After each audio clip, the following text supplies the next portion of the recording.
Bienvenue, Nisrine, bienvenue. Merci d'avoir accepté mon invitation pour faire une petite entrevue sur l'activité que tu proposes pour la Nuit de la philosophie 2021. Donc, je vais te laisser, parle-nous, par exemple, dis-nous qui tu es et puis pourquoi cette activité, pourquoi ce thème. Ok, parfait. Bonjour Michel. Merci de m'accueillir. C'est un plaisir de rejoindre cette année la Nuit de la philosophie 2021. Donc le thème principal qu'on va aborder, c'est sur l'intégrité et l'honnêteté. Alors bon, moi j'ai ma propre entreprise qui s'appelle Expérience de pensée. Une expérience de pensée, c'est quand un peu on réfléchit d'une autre manière qu'on a l'habitude de réfléchir, c'est-à-dire un petit peu avoir une autre vision des choses. Euh, pour faire simple, par exemple, j'aime bien faire, alors je suis spécialisée dans les ateliers de philosophie pour les enfants. Donc l'atelier est réservé aux enfants de 9 à 12 ans. Et l'objectif, c'est de se questionner et imaginer des choses qui n'existent pas. Donc, par exemple, une expérience de pensée, j'aime bien faire ça avec les enfants. Euh, je leur demande, est-ce que c'est bien de voler? Non, ce n'est pas bien de voler. Mhm. La réponse est comme ça. Et si un martien arrivait tout de suite et tu disais, je suis pas d'accord avec toi. Qu'est-ce que tu dirais? Et là, oui, ça peut être bien de voler si, par exemple, je meurs de faim. J'ai rien à manger, Mhm. je peux voler et manger une pomme. Donc, c'est vraiment cet esprit-là de l'expérience de pensée. Et donc, le thème que j'aborde cette année avec une nuit de la philosophie, c'est que feriez-vous si? Donc, Mhm. qui est une expérience de pensée. Euh, donc là, en l'occurrence, pour cet atelier-là, je me base sur un petit dessin animé, un dessin animé de 3 minutes sur les orbes. C'est les Nations Unies qui l'ont développé. Et au fait, OK. l'objectif, c'est les enfants, en général, ils s'identifient beaucoup à des personnages, que ce soit dans les albums de jeunesse ou même dans les films, dessins animés. Donc, l'objectif, c'est vraiment de regarder les choses d'une autre perspective, donc expérience de pensée, et regarder qu'est-ce que tu ferais à la place de tel personnage. Est-ce que tu dirais la vérité? Est-ce que tu serais intègre par rapport à Mhm. tes valeurs? Et, euh, et voilà. Donc, c'est un espace d'échange et de questionnement euh, autour de ce dessin animé qui dure 3 minutes et qui pose un petit peu les fondements de qu'est-ce que être honnête ou pas, est-ce qu'il faut dire la vérité, faut-il toujours dire ce qu'on pense si on n'est pas d'accord avec ce qu'on a dit, est-ce qu'il faut s'excuser, des thèmes comme ça. OK. Ah, c'est intéressant. Puis tu dis spécialisé, est-ce que tu l'as suivi soit une formation, soit. Euh, Alors, tout à fait. Donc, les ateliers de philosophie, c'est une méthodologie qui existe depuis maintenant les années 60. Ça a été développé principalement aux États-Unis avec Monsieur Lippmann, qui se base sur des contes. Donc, en général, on se base sur différents supports. Là, j'ai choisi le dessin animé. Et l'objectif, en fait, souvent, on pense que la philosophie, c'est un concept pour adultes qui est complexe. mhm. Mais au fait, une des facultés de philosophie, c'est l'étonnement. Et les enfants Mhm. s'étonnent énormément de la vie et se questionnent beaucoup sur le déroulement de la vie. Ne serait-ce que, par exemple, nous, forcément adultes, on ne donne pas forcément le bon exemple. On dit, c'est pas bien de mentir, ne mens pas. Et un jour ou l'autre, ben, on se fait prendre par notre enfant qui dit, ah, Mhm. maman, tu as menti, tu as pas dit à la dame qu'au fait, t'as dit que tu n'étais pas disponible, tu avais une réunion, mais au fait, non, tu es juste fatigué, tu n'as pas envie de la voir. Ouais, Donc ouais. voilà, c'est un peu se questionner, réfléchir. Et surtout de nos jours, avec les fake news et avec tout ce qui peut arriver sur les réseaux sociaux, c'est important de pouvoir avoir sa propre expérience et avoir un esprit critique. Mhm. Donc, c'est vraiment ces compétences-là qu'on développe en atelier de philosophie.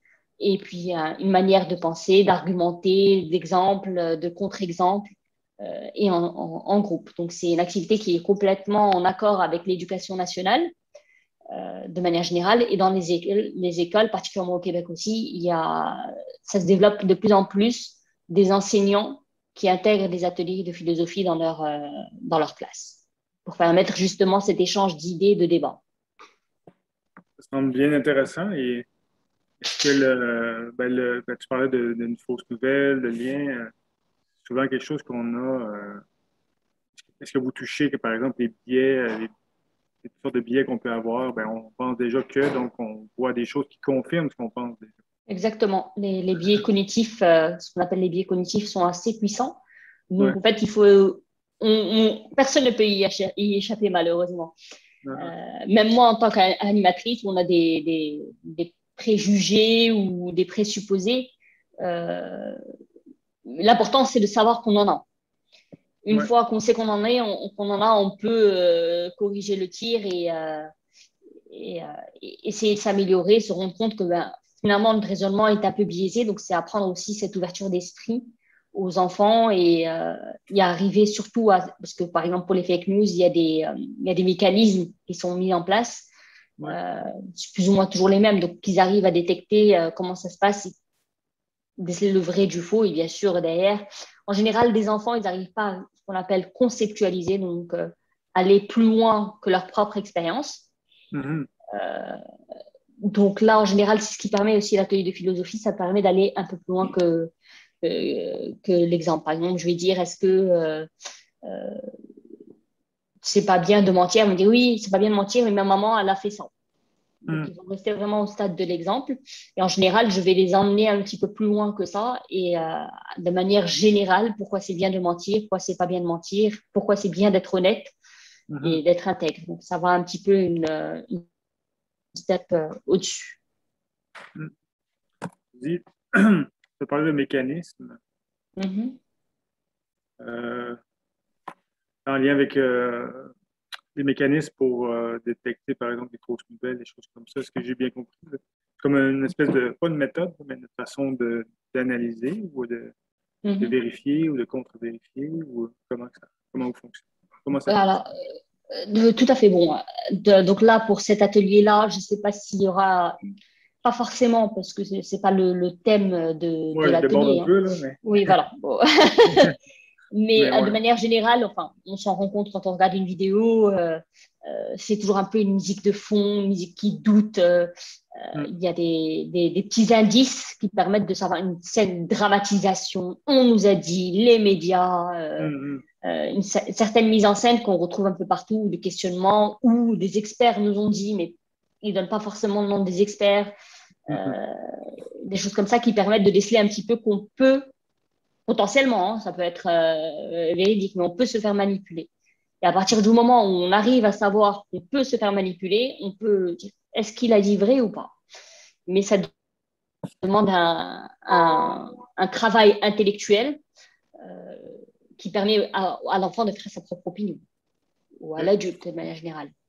Et ce qui est super en général, ce que j'aime bien dire, ce que j'ai dit tout à l'heure, que je faisais on avait tous des préjugés ou des présupposés, j'aime bien dire, bon, je suis animatrice d'ateliers de philosophie pour les enfants, mais j'aime bien dire aussi que je suis facilitatrice, dans ok, le sens où à chaque atelier, donc là, ça va être un thème sur l'honnêteté, l'intégrité, avec un support, un dessin animé, mais si ça se trouve, les enfants vont m'amener sur un autre thème de débat, sur le bonheur ou que sais-je, la peur ou tricher. Et en général, j'essaye de les laisser aller à leur propre réflexion et approfondir les thèmes. C'est pas à moi c'est pas, ce que j'aime dire aussi, c'est que c'est pas un cours de morale. ouais, ouais, je comprends. C'est pas bien de mentir, il faut toujours dire la vérité. C'est à eux de Il faut dire, réfléchir. de réfléchir et de dire ce qu'ils vont pas, parce que en général, c'est pas noir ou blanc, c'est un peu un mix des deux, où se situe la limite pour qu'ils réfléchissent par eux-mêmes. Donc voilà. Ok.